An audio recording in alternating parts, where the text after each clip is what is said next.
Officer Michael Stevenson's face went white. Judge Patricia Johnson had just exposed his darkest secret on camera, and now he was cornered like a rabid animal. His hands shook. His breathing became erratic. Security moved closer. The courtroom held its breath. Then Stevenson exploded. "You don't deserve that robe, you affirmative action judge." He lunged forward, drew back, and spat directly in her face. The saliva hit her cheek. She didn't flinch. The silence was deafening. That single moment of degradation would destroy everything he had built in 14 years of corrupt police work. Because Judge Johnson had been setting a trap for months, and Stevenson had just walked straight into it. What came next would expose a network of murder, cover-ups, and institutional racism that reached the highest levels of Cook County. This is the story of how one act of disrespect brought down an entire system built. The morning sun streamed through the tall windows of Courtroom 3C in the Cook County Family Court building, casting long shadows across the polished wooden benches where families gathered to seek justice for their most vulnerable. The air carried the weight of institutional authority, marble columns, American flags, and portraits of judges who had shaped Chicago's legal history for over a century. But this Thursday morning would be different. This would be the day when 14 years of systematic corruption would finally explode in the face of the wrong person. Judge Patricia Johnson adjusted her wire-rimmed glasses as she reviewed the case file that had been keeping her awake for weeks. The manila folder contained documents that seemed routine at first glance: incident reports, witness statements, and administrative reviews surrounding the death of 16-year-old Marcus Rodriguez. The language was clinical, detached, describing a justified officer-involved shooting during what police termed a high-risk traffic stop that escalated when the subject displayed threatening behavior. But Judge Johnson had learned to read between the lines of police reports, especially those bearing the signature of Officer Michael Stevenson. At 52 years old, with 25 years of legal experience and 15 years on the family court bench, she had developed an instinct for recognizing patterns that others preferred to ignore. Ann Stevenson's name had been appearing in her court records with disturbing frequency, always involving black teenagers, always with the same carefully crafted language, always with outcomes that destroyed young lives while protecting institutional reputations. Marcus Rodriguez was dead, shot 3 times in the chest, during what Stevenson described as a routine traffic stop that had escalated due to the subject's aggressive non-compliance and apparent attempt to access a concealed weapon. The official narrative painted Marcus as another young criminal who had forced police to use deadly force in self-defense. But the woman sitting in the front row of the courtroom told a different story. Carmen Rodriguez clutched a folder containing her son's honor roll certificates, volunteer service awards, and letters of recommendation from teachers who described Marcus as gentle, respectful, and destined for academic excellence. At 43 years old, Carmen had worked double shifts as a hospital nurse to put her son through private school, believing that education and respectability would protect him from the dangers that claimed so many young men in their South Side neighborhood. Marcus had been driving home from his part-time job at a community center where he tutored elementary school children in reading, when Officer Stevenson's patrol car appeared in his rearview mirror. The courtroom door opened with deliberate authority, and Officer Michael Stevenson entered like a man walking onto his own stage. At 6'1", with the kind of solid build that spoke of years in tactical training and weight room discipline, Stevenson filled the doorway with unconscious arrogance. His dark blue uniform was pressed to military precision, every piece of equipment positioned with practiced exactness. The radio, the handcuffs, the expandable baton, and the service weapon that had ended Marcus Rodriguez's life 4 months earlier. Stevenson's pale gray eyes swept the courtroom with the practiced assessment of someone accustomed to controlling every space he entered. When his gaze lingered on Carmen Rodriguez, there was no acknowledgement of her grief, no recognition of her humanity, just the cold evaluation of someone he viewed as a potential problem to be managed. When his eyes shifted to Judge Johnson, something flickered across his expression. Not quite disrespect, not yet, but the subtle dismissiveness of a man who viewed black women in positions of authority as temporary obstacles rather than legitimate power. Judge Johnson observed this performance with the steady composure of someone who had spent decades watching men like Stevenson assert their dominance through body language and barely concealed contempt. She had seen this particular brand of institutional arrogance before, had learned to recognize the telltale signs of officers who believed their badges granted them immunity from consequences and their skin color granted them superiority over those they had sworn to protect and serve. Wait until you see what Officer Stevenson didn't know about the judge he was about to face. Patricia Johnson had never intended to become a family court judge. Fresh out of Northwestern Law School 27 years ago, she had imagined herself in federal court, prosecuting high-profile cases that would establish her reputation and advance her career. But life had taught her that the most important battles were often fought in quiet rooms, over custody decisions and protection orders, where the stakes measured not in years of imprisonment, but in the safety of children who had no voice of their own. Her own childhood on Chicago's West Side had given her an education that no law school could provide. She remembered being 12 years old, watching her grandmother navigate the court system alone, trying to get custody of Patricia and her younger brother after their mother had been killed by a drunk driver and their father had disappeared into the void of addiction and abandonment. The memory of feeling invisible in rooms full of people who were supposed to protect her had shaped every decision she'd made since. The family court appointment had come after 15 years as a prosecutor, where she had earned a reputation for being thorough, fair, and impossible to intimidate. Defense attorneys respected her because she never brought weak cases to trial. Prosecutors trusted her because she didn't play politics with people's lives. But it was the victims' families who had changed her, who had taught her that justice wasn't always about punishment. Sometimes it was simply about being heard by someone who cared enough to listen and act. Her office walls told the story of that evolution. No diplomas or awards, just drawings from children she had helped remove from dangerous situations, thank you letters from mothers who had escaped abusive relationships, and a single photo of her own family, her husband of 28 years, Dr. James Johnson, and their twin sons, both now civil rights attorneys themselves. The photo sat next to a small wooden gavel, a gift from her first case as a family court judge, engraved with the words, "Justice begins with listening." This morning, reviewing Marcus Rodriguez's case file in her chambers before the hearing, Judge Johnson had felt the familiar tightness in her chest that always preceded difficult decisions. The police report bore Officer Stevenson's signature, describing an encounter that seemed routine on paper, but felt fundamentally wrong in ways that were difficult to articulate. The language was too polished, too careful, filled with the kind of clinical descriptions that often masked more complex and disturbing truths. Stevenson's name had appeared in her courtroom records before, always in cases involving black children, always with the same language about threatening behavior and non-compliance with lawful orders.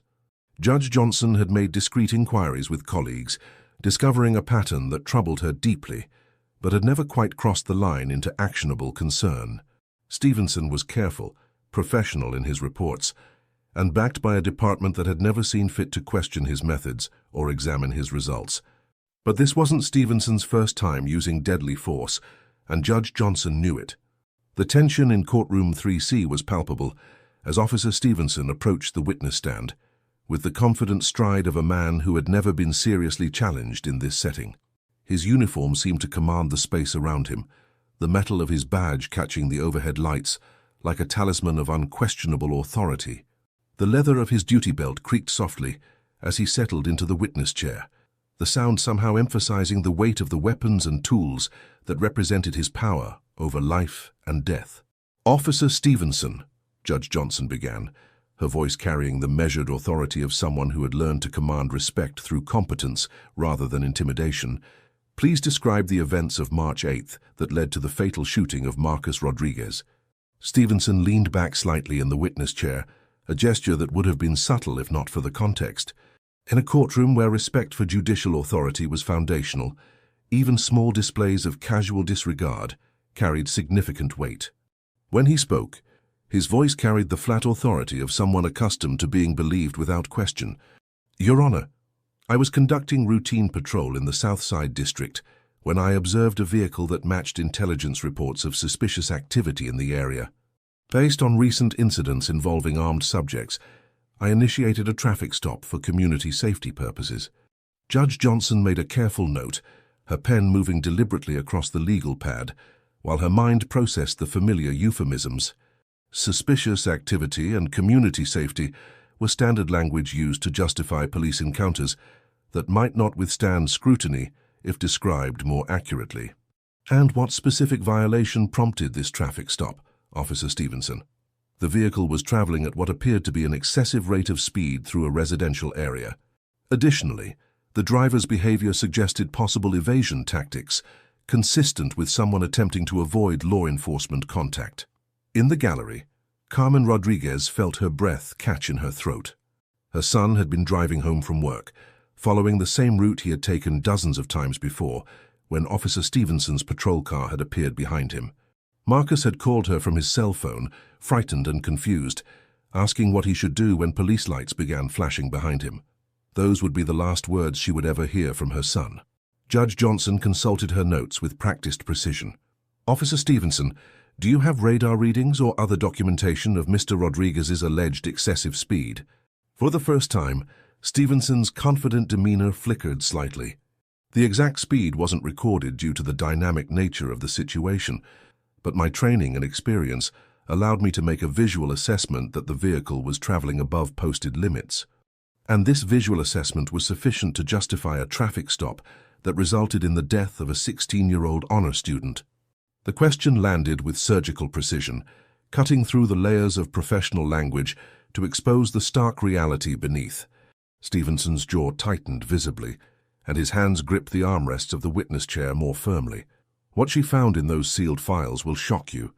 In her private chambers the previous evening, Judge Johnson had spread Officer Stevenson's case files across her desk, like pieces of a disturbing puzzle. The pattern was unmistakable and deeply troubling. 19 incidents involving black teenagers in the past 3 years, 14 of which had resulted in arrests, 4 in hospitalizations requiring emergency medical treatment, and 1, Marcus Rodriguez, in death. The language in Stevenson's reports was remarkably consistent, as if he were working from a template designed to criminalize normal adolescent behavior and justify escalating levels of force. Deshaun Williams, 17 years old, arrested for aggressive posturing and sustained eye contact, indicating potential for violence. Keisha Parker, 16, hospitalized after resisting arrest through physical resistance, requiring force escalation to ensure officer safety.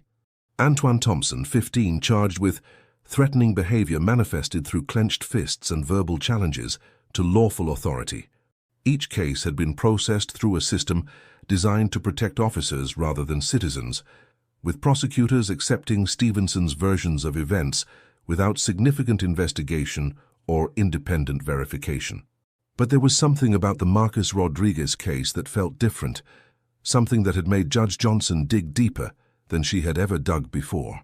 The breakthrough had come 2 weeks earlier, when Detective Maria Santos from Internal Affairs had quietly approached Judge Johnson with concerns about Stevenson's methods that went far beyond statistical anomalies. Detective Santos, a 15-year veteran with an impeccable record and deep community ties, had been conducting her own investigation after receiving multiple complaints from community leaders about Stevenson's increasingly aggressive tactics toward minority youth. The complaints painted a picture of an officer who seemed to view his badge as a license for intimidation rather than protection. "Judge Johnson," Santos had said during their confidential meeting in a coffee shop far from the courthouse, "I've been trying to build a case against Stevenson for over a year, but every time I get close to actionable evidence, documents disappear or witnesses become reluctant to testify. There's something you need to see." The manila envelope Santos had handed her contained photocopied documents that should never have left police custody. Stevenson's original incident report from the Rodriguez shooting, complete with handwritten notes and observations that had been omitted from the final official version submitted to the district attorney's office. The discrepancies were devastating and spoke to a level of evidence manipulation that suggested not just individual corruption, but systemic institutional problems. "Officer Stevenson," Judge Johnson continued, consulting her notes with the methodical precision of someone who had spent months preparing for this moment, "I'd like you to walk through the specific sequence of events on March 8th. According to your report, you initiated the traffic stop at approximately 3:47 p.m. on Ashland Avenue. Is that correct?" Stevenson nodded, his confidence returning slightly as he moved into familiar territory. That's correct, Your Honor. I observed the subject's vehicle traveling northbound and made the decision to conduct a traffic stop based on the factors I mentioned. Judge Johnson opened a file folder and extracted a document that made Stevenson's face go noticeably pale. Officer Stevenson, I'm looking at GPS tracking data from your patrol vehicle on March 8th. According to this official record, you were stationary in a parking lot at 31st and Ashland for 17 minutes before the traffic stop occurred. If Marcus Rodriguez was speeding past your location, why didn't you pursue immediately? The question dropped into the courtroom like a stone into still water, creating ripples of tension that spread through the gallery. Stevenson's mouth opened and closed without producing sound, his trained responses failing him in the face of technological evidence he hadn't known existed. Carmen Rodriguez leaned forward in her seat, feeling something shift in the atmosphere of the courtroom. For 4 months, she had been told that her son's death was the result of his own poor choices and criminal behavior. Now, for the first time, someone in authority was challenging the official narrative with hard evidence. Furthermore, Judge Johnson continued, her voice remaining calm but carrying an edge that made several observers sit up straighter, the GPS tracking data shows that you followed Mr. Rodriguez's vehicle for 8 blocks from 31st Street to 39th Street before activating your emergency lights. During that time, his vehicle maintained a consistent speed of 32 miles per hour, which is 3 miles per hour below the posted speed limit of 35 miles per hour. The courtroom fell into stunned silence as the implications settled over everyone present.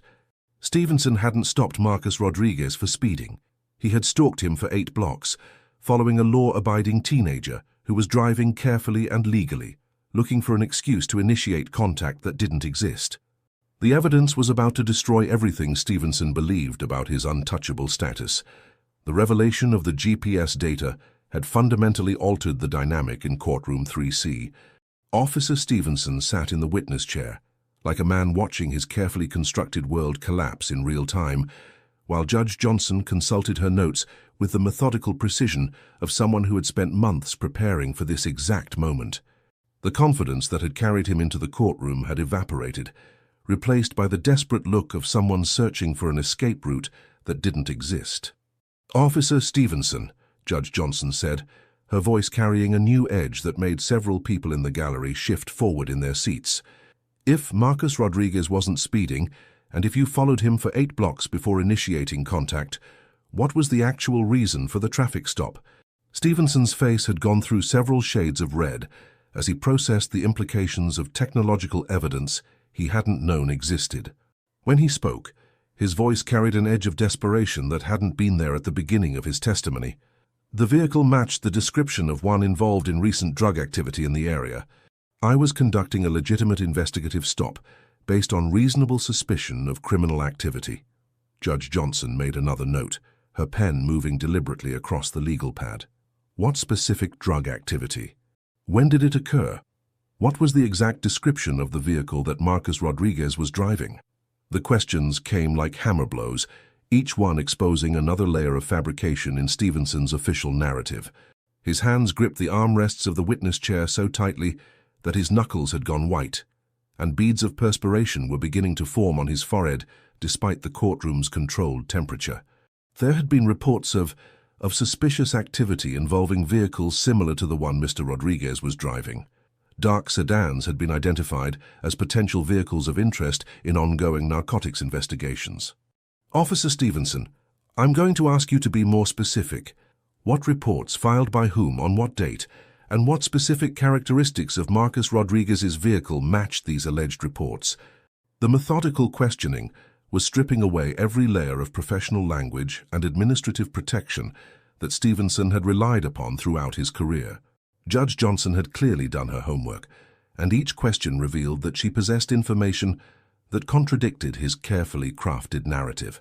The reports were communicated through informal channels within the department.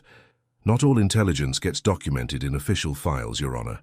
Sometimes we receive information from confidential informants or through interdepartmental communications that don't generate formal paperwork. Judge Johnson set down her pen and looked directly at Stevenson, her dark eyes meeting his pale ones with unwavering composure. So you're testifying under oath that you initiated a traffic stop that resulted in the death of a 16-year-old boy based on informal intelligence that was never documented and cannot be verified by anyone else. The silence that followed was profound. Court Administrator Lisa Chen, who had been quietly observing from her position near the judge's bench, understood that she was witnessing something historic, the systematic deconstruction of a police officer's credibility in real time, performed by a judge who had clearly prepared for this confrontation with extraordinary thoroughness. But Judge Johnson wasn't finished. She had been building this case for months, collecting evidence and documenting patterns that painted a picture far more disturbing than a single questionable traffic stop. What she was about to reveal would expose not just Stevenson's individual misconduct, but a pattern of behavior that suggested systematic targeting of black youth in his patrol area. But the real bombshell was about to drop. Chen had been waiting for this moment, her laptop open to files that she had been organizing and preparing for weeks. At Judge Johnson's subtle nod, she began loading a video file that would either vindicate Stevenson's version of events or destroy him completely. The courtroom's large monitor flickered to life, displaying a media player interface that made Stevenson's remaining color drain from his face. "So, Your Honor," Chen said, her voice steady despite the magnitude of what she was about to reveal, "I have dashboard camera footage from Officer Stevenson's patrol vehicle on March 8th. This is the complete unedited recording of the traffic stop and the events leading up to it." Stevenson was on his feet instantly, his professional composure completely shattered. That footage was classified pending the administrative review.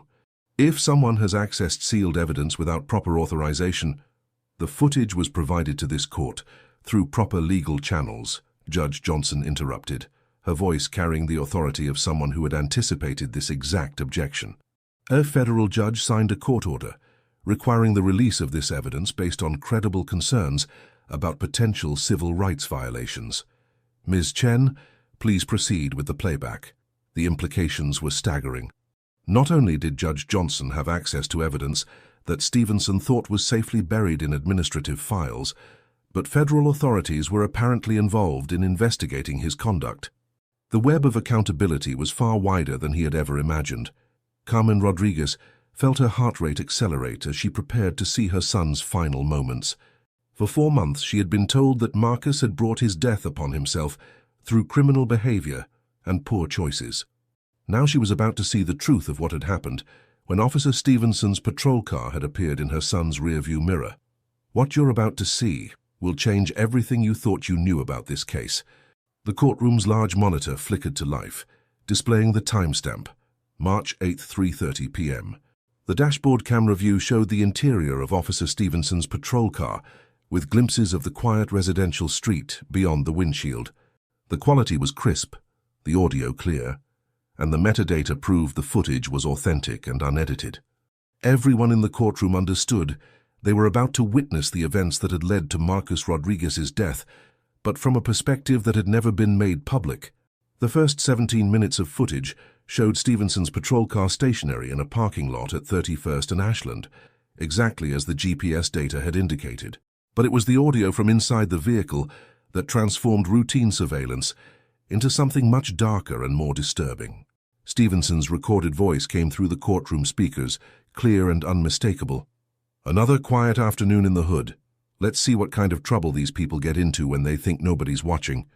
The casual racism in his tone was chilling, but what followed was even worse. The dashboard camera captured the moment when Marcus Rodriguez's dark sedan came into view, driving carefully and legally down Ashland Avenue. There was nothing threatening about the vehicle's approach, nothing that would justify the attention of law enforcement. Marcus was simply a teenager driving home from work, unaware that he had attracted the attention of a predator in uniform. "There's one of them," Stevenson's recorded voice continued with predatory satisfaction. "Young black male, probably up to no good. Let's see what he's really doing in this neighborhood." Judge Johnson felt sick to her stomach as she listened to Stevenson's commentary.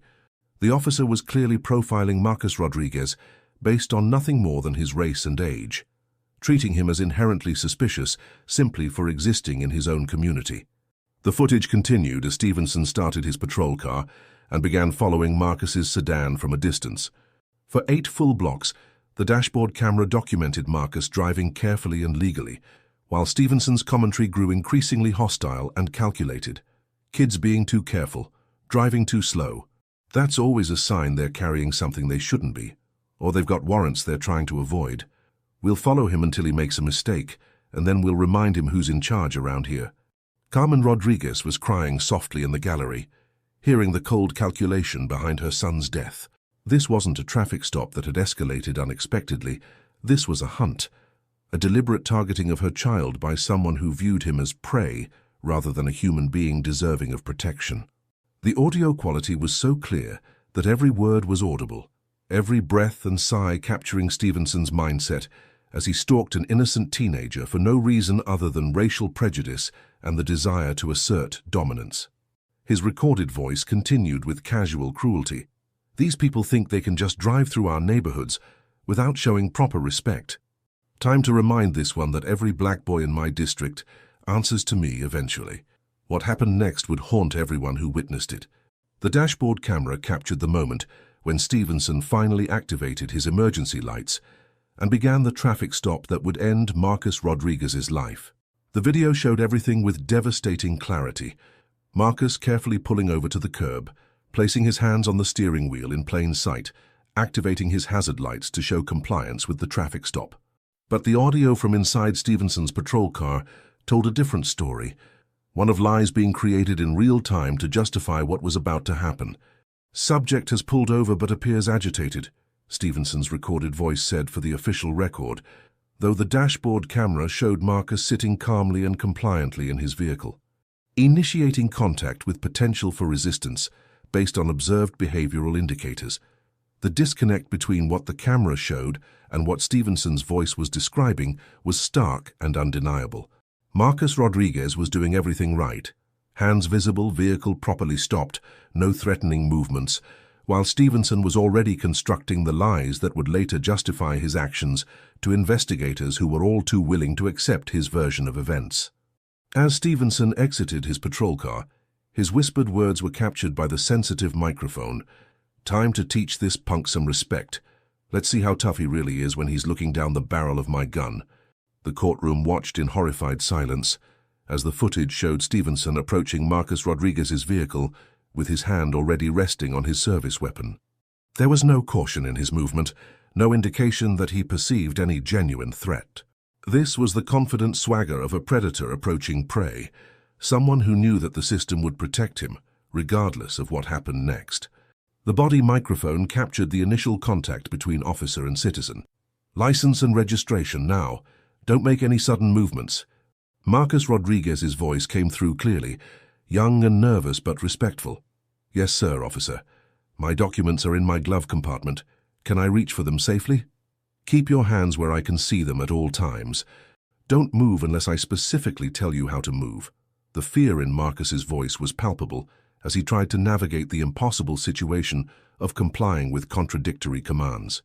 "Sir, I need to open my glove compartment to get my documents. Can you please tell me how to do that safely?" The execution was about to begin. The dashboard camera footage continued with heartbreaking clarity, documenting the final minutes of Marcus Rodriguez's life as Officer Stevenson transformed a routine interaction into a death sentence. The audio quality was so precise that every word, every breath, every shift in tone was captured with devastating accuracy. What happened next would expose the systematic creation of lies that police officers use to justify the unjustifiable. "Subject is reaching toward the glove compartment area," Stevenson's recorded voice suddenly announced, his tone shifting to the professional cadence used for official reports. "Possible weapon indicated. Threat assessment suggests immediate concern for officer safety." But the dashboard camera showed something completely different. Marcus Rodriguez's hands were exactly where Stevenson had ordered them to be, visible on the steering wheel, motionless, posed in the careful compliance of someone desperately trying to avoid giving any excuse for violence. The boy hadn't moved at all. "Sir, I haven't moved my hands," Marcus's voice pleaded through the speakers, young and terrified. "They're right here on the steering wheel. I'm not reaching for anything. I just want to give you my license like you asked." But Stevenson's false narration continued, creating a fictional account of events in real time, subject displaying aggressive behavior and verbal resistance. Commands not being followed. Suspect appears to be concealing something, preparing to escalate response to ensure officer safety. Judge Johnson felt a cold fury building in her chest as she watched the systematic construction of lies designed to justify murder. Every word Stevenson spoke was being recorded, creating an official narrative that bore no resemblance to what the camera clearly showed. Carmen Rodriguez was sobbing openly now, watching her son's final moments play out on screen. Marcus was doing everything right, following every instruction, showing the kind of respectful compliance that she had taught him from childhood. But none of it mattered to the man who had already decided that her son's life was worthless. The dashboard camera captured Marcus Rodriguez's growing desperation as he realized that his compliance wasn't protecting him.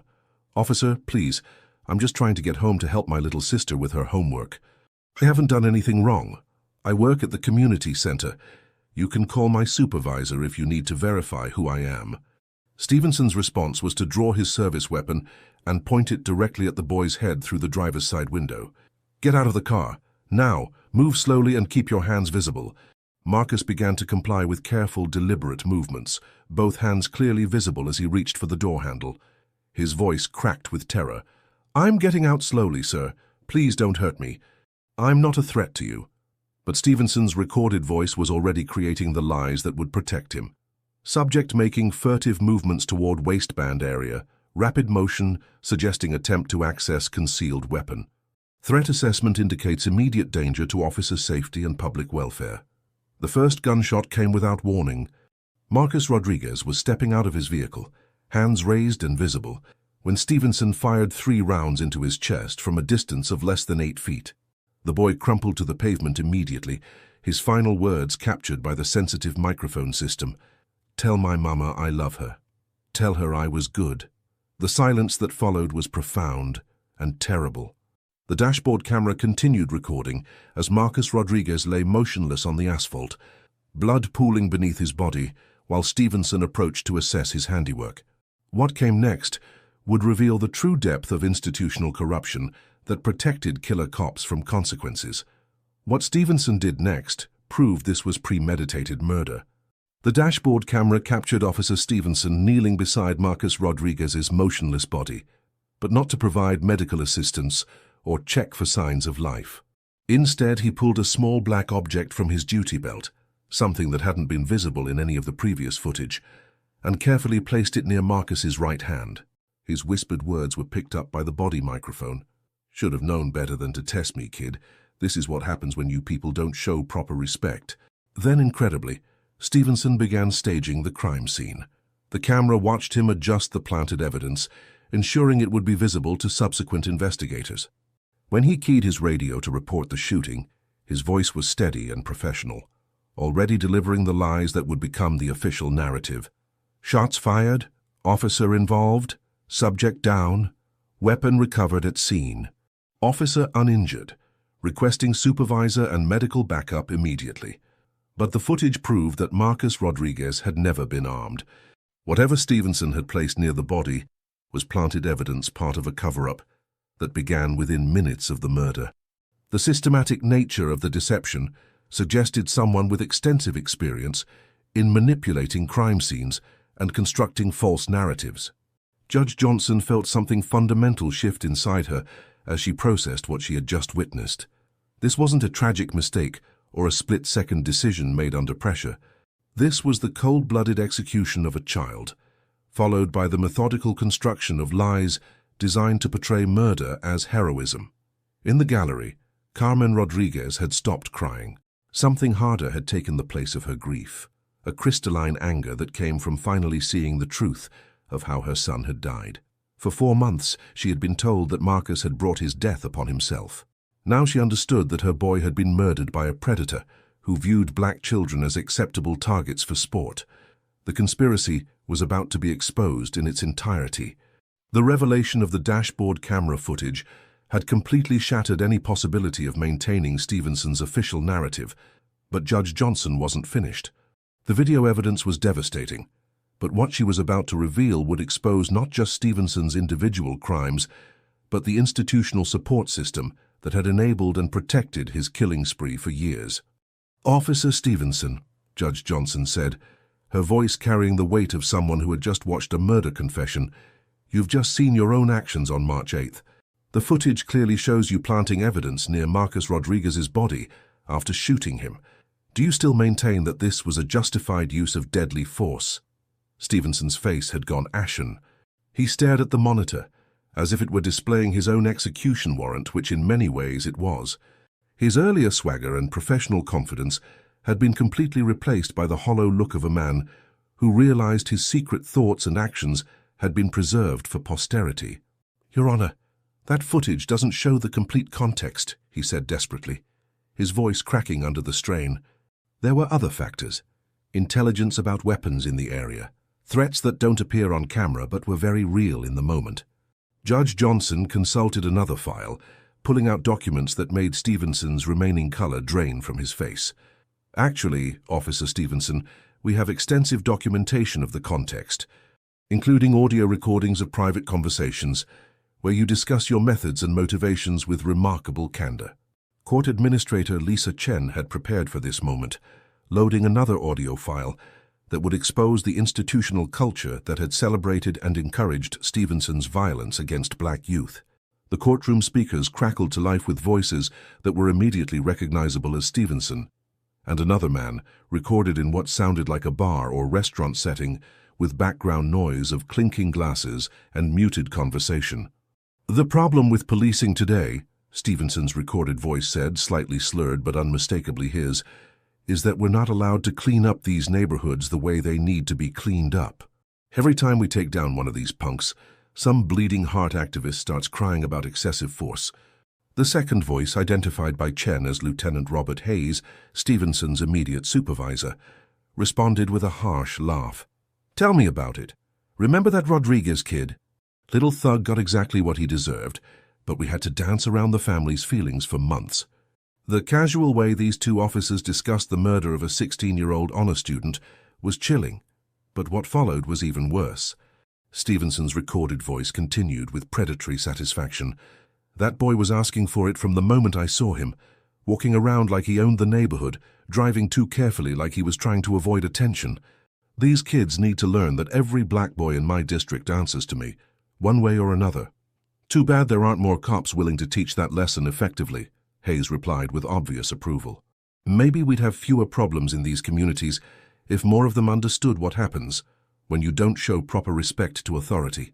Stevenson laughed, the sound echoing through the courtroom with bone-chilling cruelty. "Don't worry about that, Lieutenant. I make sure every kid in my patrol area knows the score. Most of them learn real quick after they hear what happened to their friend Marcus. Fear is a powerful teacher. The institutional support for murder was about to be fully exposed." The audio recording continued for several more devastating minutes, documenting conversations between Stevenson and his supervisor that revealed a culture of police misconduct where murdering black children was seen as acceptable policy as long as the paperwork told the right story. Lieutenant Hayes could be heard providing specific guidance on how to manipulate incident reports to justify excessive force. "The key is always mentioning furtive movements and failure to comply," Hayes's voice explained with the tone of someone teaching a masterclass in evidence fabrication. "Those phrases give review boards the language they need to rule shootings justified, even when the circumstances are questionable." Stevenson's recorded voice expressed gratitude for the guidance. "That's exactly what I've been doing, Lieutenant. Furtive movements, aggressive posturing, failure to comply with lawful orders. It's impossible to prove what someone's body language really meant, so you can apply those terms to almost any behavior." The conversation revealed a systematic approach to criminalizing normal human behavior, particularly when that behavior came from black teenagers who refused to display the immediate submission that Stevenson demanded. Judge Johnson could see faces in the gallery, processing the realization that they had just heard police officials describe the deliberate fabrication of evidence as standard operating procedure. Carmen Rodriguez felt something cold settle in her chest as she understood that her son's death hadn't been an aberration. It had been part of a calculated strategy to terrorize her community through state-sanctioned violence. The grief she had carried for 4 months was transforming into something harder and more focused. Court Administrator Lisa Chen continued playing the audio file, revealing even more damning conversations. In one exchange, Stevenson could be heard discussing specific teenagers in his patrol area, with the casual calculation of a predator selecting prey. "There's this one kid, Antoine Thompson, who's been giving me looks when I drive by the basketball court. 15 years old, thinks he's tough because he's got some height on him. I'm going to find a reason to teach him some respect before he gets any ideas about challenging my authority." Hayes's response was encouraging. Good thinking. Better to establish dominance early than wait until they actually do something stupid. Prevention is always better than reaction. The audio revealed that Stevenson had been systematically targeting black youth based on nothing more than his perception of their attitude or body language. The prevention they discussed wasn't crime prevention. It was the preemptive brutalization of children who had committed no crime other than existing while black in Stevenson's territory. What came next shocked everyone in the room. The final portion of the audio recording captured a conversation that had taken place just 2 weeks before Marcus Rodriguez's death. Stevenson's voice was clear and unmistakable as he discussed his plans with chilling specificity. "I've been watching this Rodriguez kid for a while now. Works at the community center, thinks he's some kind of role model for the younger kids. Always drives the same route home, always at the same time. Too perfect, too clean. Those are the ones you have to worry about, the ones who think they're better than their surroundings." "What's your plan?" Hayes asked with obvious interest. "I'm going to follow him until he makes a mistake, or until I can manufacture probable cause for a stop. Kid's been too careful, too respectful. In my experience, that's usually a sign they're hiding something serious. When I find out what it is, I'm going to make sure he serves as an example to every other wannabe saint in the neighborhood." The premeditation was staggering. Stevenson had been planning Marcus Rodriguez's death for weeks, stalking him with the patient calculation of a serial killer. The dashboard camera footage had captured the execution of that plan, but now the audio evidence revealed the extended period of surveillance and planning that had preceded the murder. Judge Johnson felt a profound anger building in her chest, not the hot fury of immediate outrage, but the cold, focused rage of someone who had just witnessed the systematic destruction of everything she had devoted her life to protecting. The justice system she served had been corrupted from within by people who viewed their badges as licenses to hunt children for sport. Stevenson sat in the witness chair like a man watching his entire world collapse in real time. The audio recordings had exposed not just his crimes, but his mindset, revealing him as someone who took pleasure in terrorizing black youth and who viewed murder as an acceptable tool of social control. The psychological breakdown was about to begin.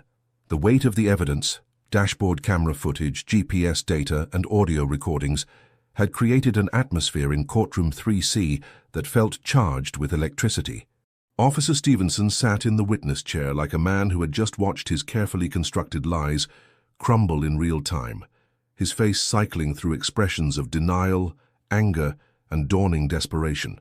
Judge Johnson had methodically dismantled every aspect of his official narrative, replacing his fabricated version of events with documented proof of premeditated murder. The calm, professional demeanor that had carried him through 14 years of police work was beginning to crack under the weight of inescapable evidence. "Officer Stevenson," Judge Johnson said, her voice carrying the quiet authority of someone who held all the cards, "you've just heard your own voice planning the death of Marcus Rodriguez 2 weeks before you murdered him. You've seen dashboard camera footage of yourself planting evidence at the crime scene. How do you explain these actions?"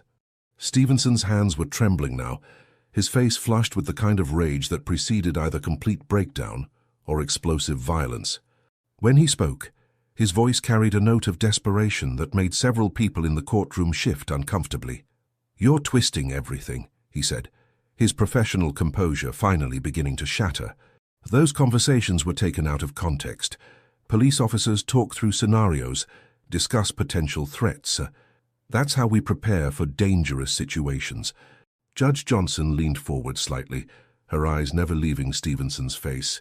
"Officer Stevenson, we just heard you describe a 16-year-old honor student as a threat who needed to be eliminated. We watched you stalk him for 8 blocks, execute him in cold blood, and plant evidence at the scene. There is no context that makes those actions acceptable." The methodical questioning was stripping away every layer of professional language and institutional protection that Stevenson had relied upon throughout his career. His breathing had become audible, short, sharp intakes that suggested a man fighting to maintain psychological control. "You don't understand what it's like out there," Stevenson said, his voice rising to a level that made the court security officers tense slightly. "You sit up here in your fancy courtroom, making judgments about situations you've never faced. These neighborhoods are war zones. These people, Officer Stevenson?" Judge Johnson interrupted, her voice cutting through his tirade like a blade.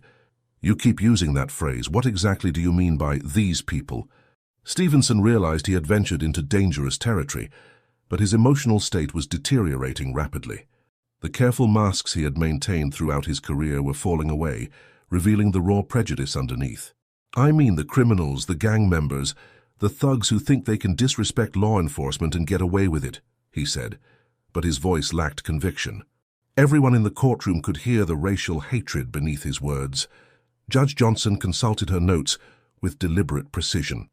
"Officer Stevenson, Marcus Rodriguez was employed at a community center where he tutored elementary school children. He was an honor roll student with no criminal record, no gang affiliations, and no history of any kind of antisocial behavior. So when you refer to these people, what criteria are you using to categorize him?" The question was surgical in its precision, cutting through every possible deflection to expose the core of Stevenson's worldview. His hands gripped the armrests of the witness chair so tightly that his knuckles had gone white. "Look, Your Honor," Stevenson said, his voice dropping to a dangerous whisper, "I don't appreciate the implication of your questions. I've served this community faithfully for 14 years. I've put my life on the line to protect citizens, including people who look like you." The phrase "people who look like you" hit the courtroom like a physical blow. Judge Johnson felt the collective intake of breath from the gallery, the sharp shock of witnessing someone cross a line that should have been inviolate. But she also felt something else, a crystalline clarity that came when someone revealed their true nature so completely that pretense became impossible. Something was about to break. Judge Johnson stood slowly, her movements deliberate and controlled. At her full height, she commanded the courtroom with a presence that had nothing to do with physical size. When she spoke, her voice carried the weight of every principle that Stevenson had just violated. "Officer Stevenson, you will address this court with the respect it deserves, or you will be held in contempt. Your service record does not grant you the right to use racial slurs or to question the legitimacy of this judicial authority." Stevenson rose from the witness chair, his height making him tower over the judicial bench in a way that felt deliberately intimidating. The physical mismatch was obvious, his 6'1" frame, tactical gear, and service weapon, versus Judge Johnson's slight build and black robes. But everyone in the courtroom understood that true power in this space came from moral authority, not physical presence. "I know exactly what this is about," Stevenson said, his voice carrying a menace that made several people in the gallery reach for their phones to call for help. "This is about politics, not justice. This is about protecting criminals instead of the people who actually matter. This is about turning law enforcement into some kind of social experiment." The mask had finally fallen completely away, revealing the ideology that had driven Stevenson's career. Judge Johnson remained standing, her posture straight and dignified, despite the obvious threat in his words. "Officer Stevenson, this is about equal protection under the law. This is about whether a 16-year-old boy has the right to drive home from work without being stalked and murdered by someone who views his existence as inherently criminal." The two faced each other across the fundamental divide that had always existed in American justice. The gap between the law as written and the law as practiced, between the promise of equality and the reality of selective enforcement. Stevenson's face was now completely red, his breathing labored as years of suppressed rage poured out in a flood of racial hatred and institutional arrogance. When he spoke again, his voice was loud enough to be heard in the hallway outside the courtroom. "You people always twist everything. You always make it about race when it's about law and order. You think because you wear that robe, you can lecture officers who actually do the work while you sit in your ivory tower making politically correct speeches." The phrase "you people" sealed his fate, removing any possibility of walking back his confessions or claiming his words had been misunderstood. Judge Johnson had heard enough to understand that the man before her represented everything wrong with American policing. The casual racism, the abuse of authority, the belief that badges granted immunity from basic human decency. The explosion was imminent. The tension in courtroom 3C had reached a breaking point that felt dangerous and electric. Officer Stevenson stood less than 6 feet from Judge Johnson's bench, his face twisted with the kind of rage that preceded either complete psychological collapse or explosive violence. Every person in the room could sense that something terrible was about to happen, but no one was prepared for what came next. Judge Johnson remained behind the bench, her composure intact despite the obvious threat radiating from Stevenson. She had spent her entire career refusing to be intimidated by men who believed their anger granted them special privileges, and she wasn't about to start now.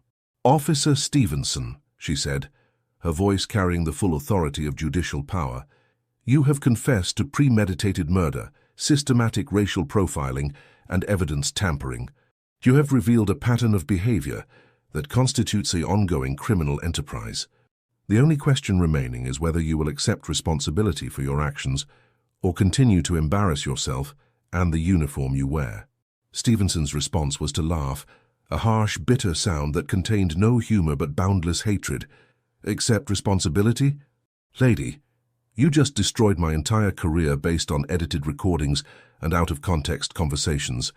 You think I'm going to stand here and apologize for doing my job? Your job was to protect and serve the community, not to hunt black children like animals," Judge Johnson replied with devastating calm.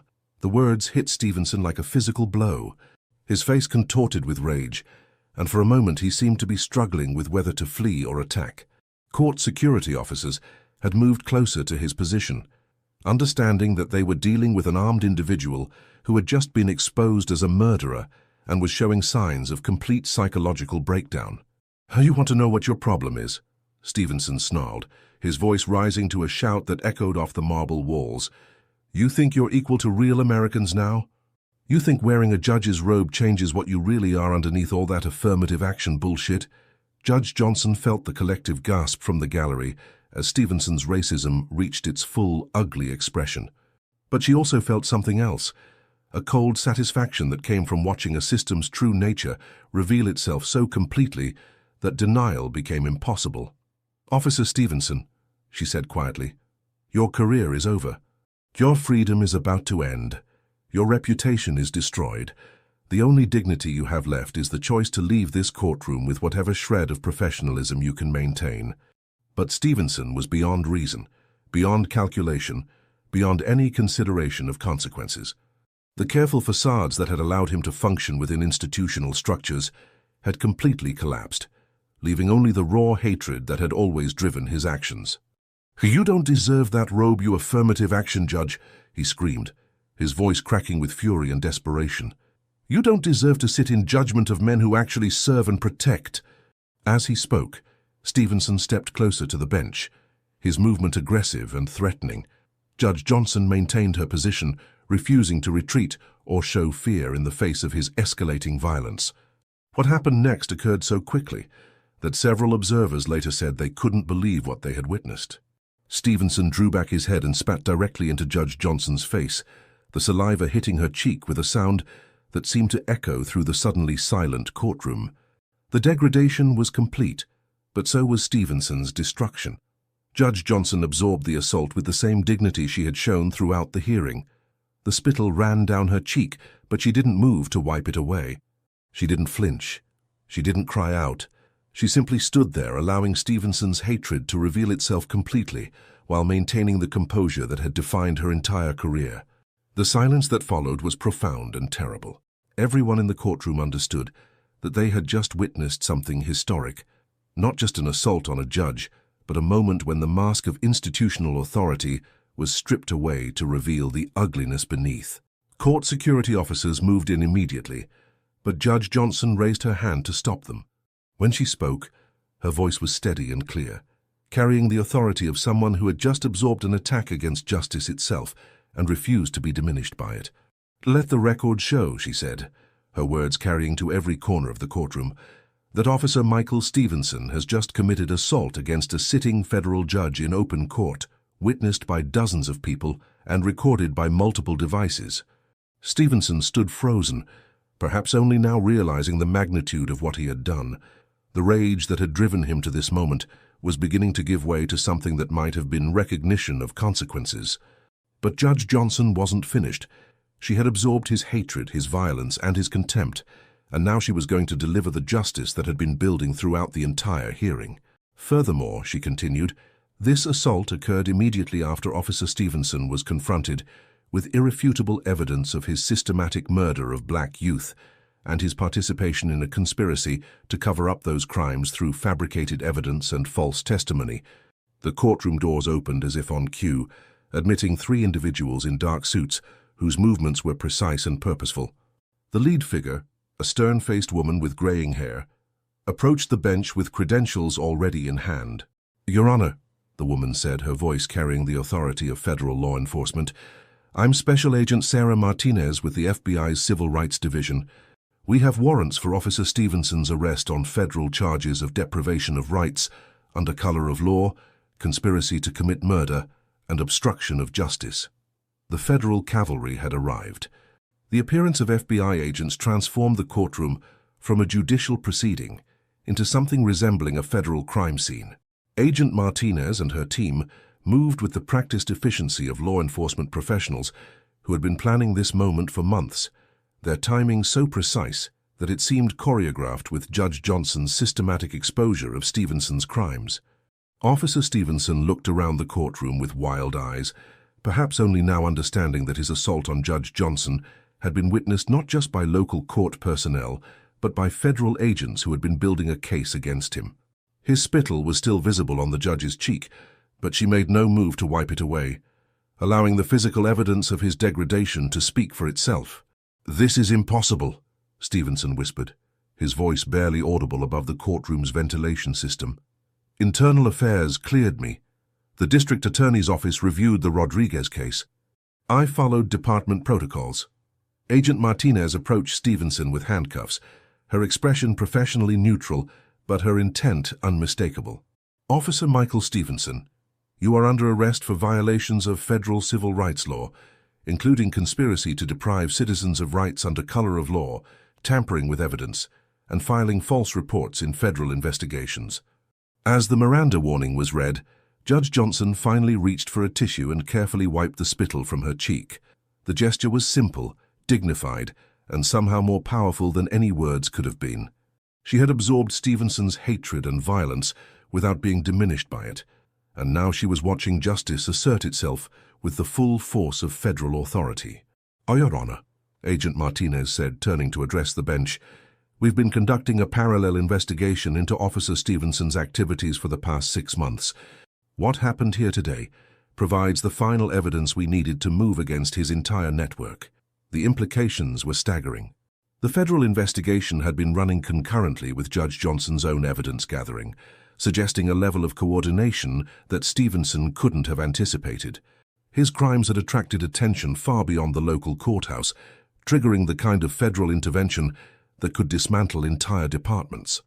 Carmen Rodriguez felt something shift in her chest as she watched Stevenson being placed in handcuffs.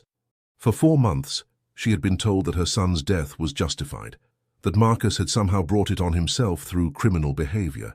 Now finally, someone in authority was acknowledging what she had known all along, that her boy had been murdered by a predator who viewed his life as worthless. Agent Martinez continued her briefing as Stevenson was restrained. "We have evidence of a pattern of civil rights violations extending back over 5 years, involving 17 documented cases of excessive force, systematic targeting of minority youth, and institutional cover-ups that reach the highest levels of the Cook County Police Department." The scope of the investigation was breathtaking. This wasn't just about Stevenson's individual crimes. It was about dismantling an entire network of corruption that had protected killer cops while terrorizing black communities. The federal government was finally applying the resources necessary to confront institutional racism with the same seriousness that was applied to organized crime. Court Administrator Lisa Chen had been coordinating with the federal agents, providing them with copies of all the evidence that had been presented during the hearing. The dashboard camera footage, the audio recordings, and the GPS data would become central pieces of evidence in what promised to be the most comprehensive civil rights prosecution in the region's history. "Judge Johnson," Agent Martinez said, "we'll need your testimony in the federal proceedings, but I want you to know that your courage in exposing these crimes has made justice possible for families who have been waiting years for acknowledgement of what was done to their children." As Stevenson was led away in federal custody, his footsteps echoing through the marble halls, where he had once strutted with unquestioned authority, Judge Johnson understood that they had witnessed something larger than one man's downfall. They had seen a system finally holding itself accountable, finally acknowledging that some crimes were too serious to be covered up by administrative convenience. Justice was finally coming for everyone involved. Within hours of Stevenson's arrest, the FBI's coordinated operation had netted 12 additional officers from 3 different precincts, each facing federal charges ranging from civil rights violations to conspiracy to commit murder. The scope of the corruption extended far beyond what even Judge Johnson had imagined during her months of careful investigation. Lieutenant Robert Hayes, Stevenson's immediate supervisor, whose voice had been captured celebrating Marcus Rodriguez's death, was arrested at his home while eating dinner with his family. The image of him being led away in handcuffs, still wearing his civilian clothes, became the lead story on every local news channel and social media platform within hours. Captain David Morrison, the commanding officer who had signed off on Stevenson's falsified reports, attempted to destroy evidence when federal agents arrived at his office. He was found feeding documents into a paper shredder, his desk covered with files that contained evidence of systematic cover-ups dating back years. But the most devastating blow to the conspiracy came from an unexpected source. Officer Patricia Williams, a 15-year veteran who had been secretly recording conversations with her colleagues for over a year while building her own case against the corruption in her department. The evidence Williams had gathered revealed that Stevenson's methods weren't just known to his supervisors. They were actively encouraged as a model for other officers to follow. Training sessions showed Stevenson being presented as an example of proactive policing, teaching younger officers how to identify pre-criminal behavior in minority youth and how to prevent problems before they escalate. The euphemisms couldn't hide the reality. Stevenson had been training an entire generation of officers to view black teenagers as inherently suspicious and deserving of aggressive intervention. His killing spree had been institutionalized, turned into official policy, and spread throughout the department like a virus. Agent Martinez had established a command center in the courthouse's conference room, coordinating arrests while reviewing evidence that had been accumulating for months. The investigation had ultimately identified 43 families whose children had been victimized by Stevenson's network, each case representing a life destroyed or traumatized by institutional racism disguised as law enforcement. "The scope of this conspiracy is unprecedented," Agent Martinez told Judge Johnson during a briefing 3 days after Stevenson's arrest. "We're looking at RICO charges, treating this network as a criminal organization that used their law enforcement positions to commit ongoing crimes against the civil rights of minority citizens." The federal prosecutors had begun preparing cases that could result in life sentences for the most serious offenders. The evidence was overwhelming. Recorded confessions, video footage of murders, documented evidence tampering, and a paper trail that revealed systematic efforts to cover up crimes and intimidate witnesses. Carmen Rodriguez had become the face of the federal civil rights case, her dignity and persistent demands for justice inspiring similar families across the country to come forward with their own stories of police abuse.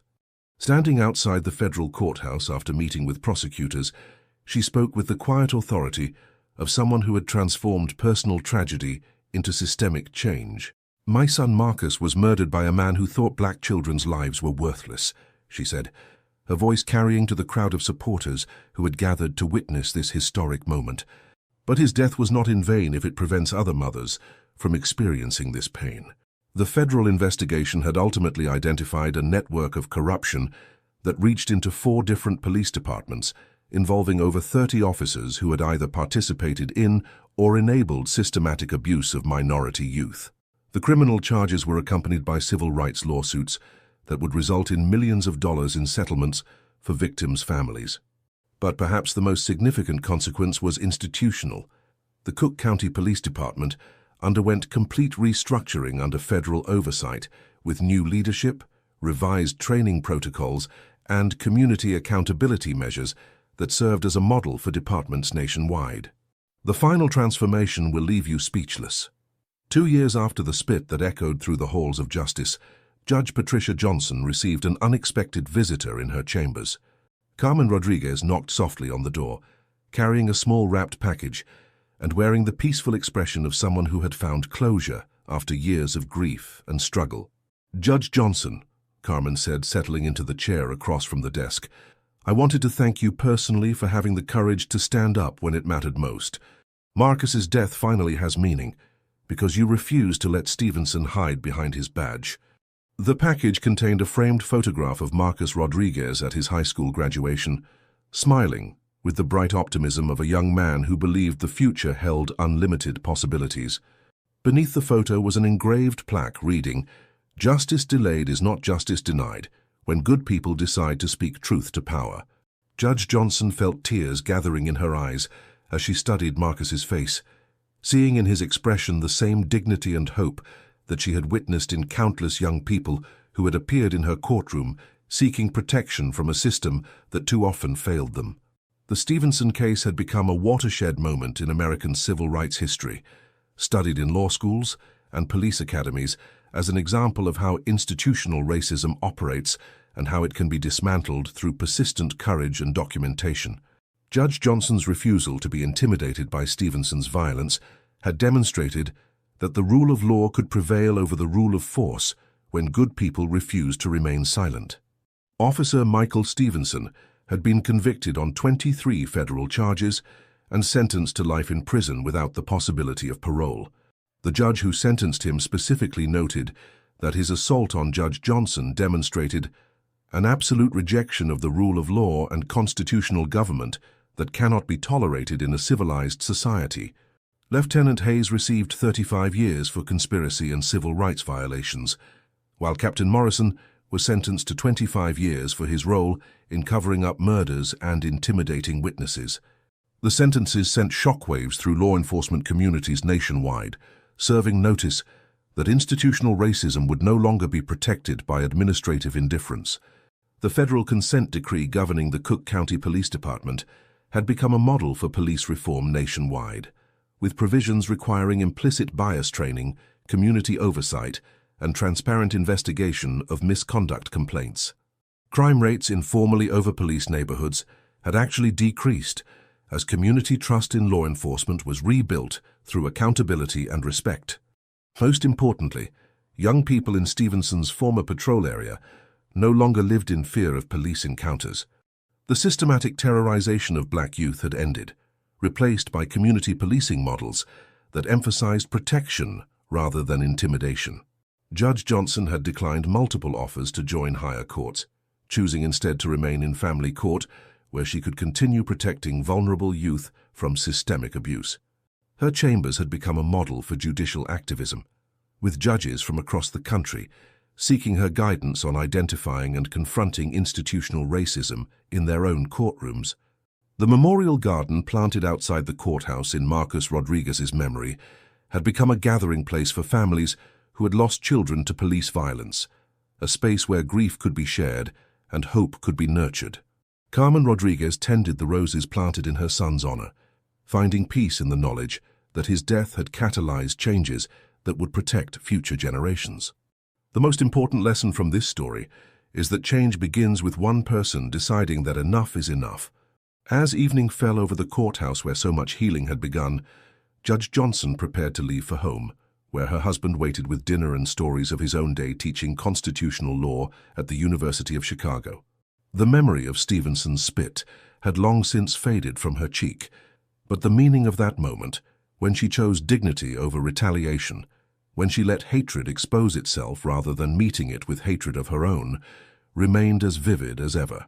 Stevenson had thought his badge made him untouchable, that his racism would be protected by institutional silence, that violence would silence those who challenged his authority. He was wrong on every count, because he encountered someone who understood that some principles are worth fighting for, regardless of the cost. The courthouse steps where Carmen Rodriguez had once stood alone, demanding justice for her murdered son, now hosted regular community meetings where residents worked with police officials to build trust and prevent the kind of corruption that had flourished in darkness. Today, Marcus Rodriguez's name is engraved on a monument to civil rights heroes outside the Cook County Courthouse. Carmen Rodriguez leads a foundation that provides legal support to families seeking justice for police misconduct. Judge Johnson continues her work protecting vulnerable youth from systematic abuse. And Stevenson, he spends his days in a 6x8 cell, surrounded by the consequences of choices that seemed so powerful when he was making them, but proved to be nothing more than the desperate acts of a small man who confused cruelty with strength. Justice doesn't always move quickly, but when good people refuse to give up, it moves inevitably toward truth. Some battles are won not through force, but through the quiet courage of refusing to be broken by hatred. Judge Patricia Johnson showed us that sometimes the most powerful response to degradation is maintaining dignity until truth prevails.